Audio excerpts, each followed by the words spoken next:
Shalom, salam sejahtera buat kita semua. Perkenalkan, nama saya Eleven Philip Shaloho dengan NIM H1B12243, jurusan Ilmu Politik, Fakultas Hukum, Universitas Jambi.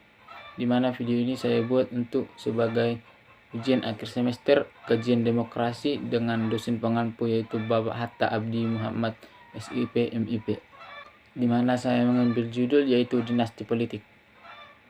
Dinasti politik dapat dipahami sebagai strategi politik untuk tetap menjaga kekuasaan negara dengan cara mewariskan kekuasaan yang telah digenggam kepada orang lain yang masih merupakan kalangan anak keluarga. Adapun berbagai gejala yang mendasari terbentuknya suatu dinasti menurut Wasisto dapat dianalisis dari dua hal. Yang pertama yaitu macetnya kaderisasi partai politik dalam menjaring calon kepala daerah yang berkualitas, sehingga menciptakan pragmatisme politik dengan mendorong kalangan sanak keluarga kepala daerah untuk menjadi pejabat publik.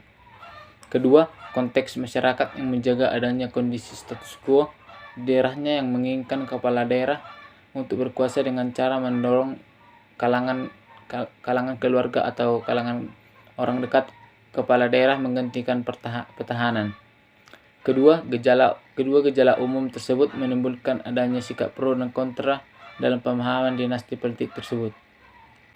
Sikap pro dan kontra kemudian berkembang menjadi perdebatan diskursus dalam revisi RUU Pilkada. Di satu sisi, ada pihak menginginkan pembatasan dinasti politik dengan cara membatasi sanak saudara kepala daerah untuk maju pemilu pilkada. Sementara yang lain mengusulkan dinasti politik tak perlu dilarang. Hanya saja sistem kaderisasi partai politik di daerah perlu dibenahi.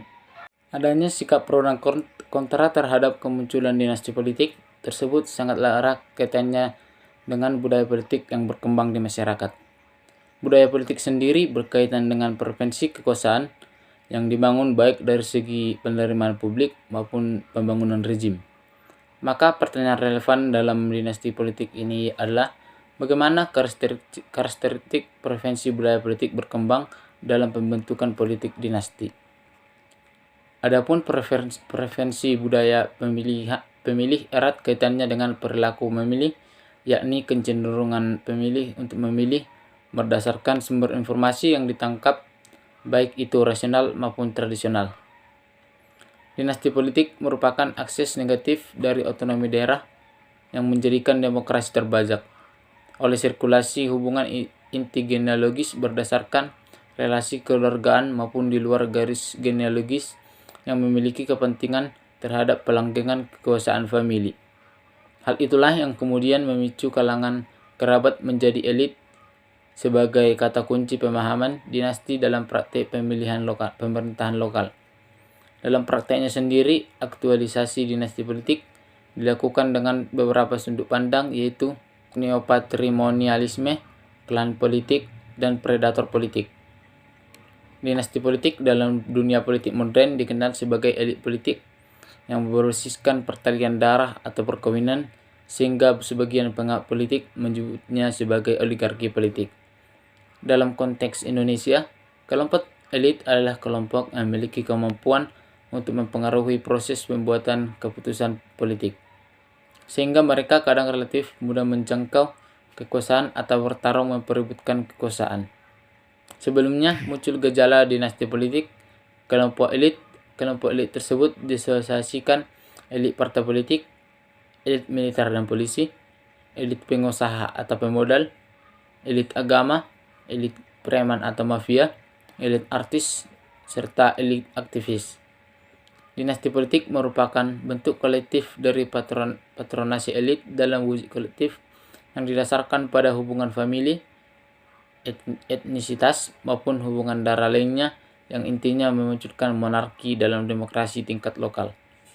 Sumber-sumber kekuasaan dinasti politik tersebut dibangun melalui kekuatan keluarga sehingga dapat berkembang menjadi kartel politik yang besar.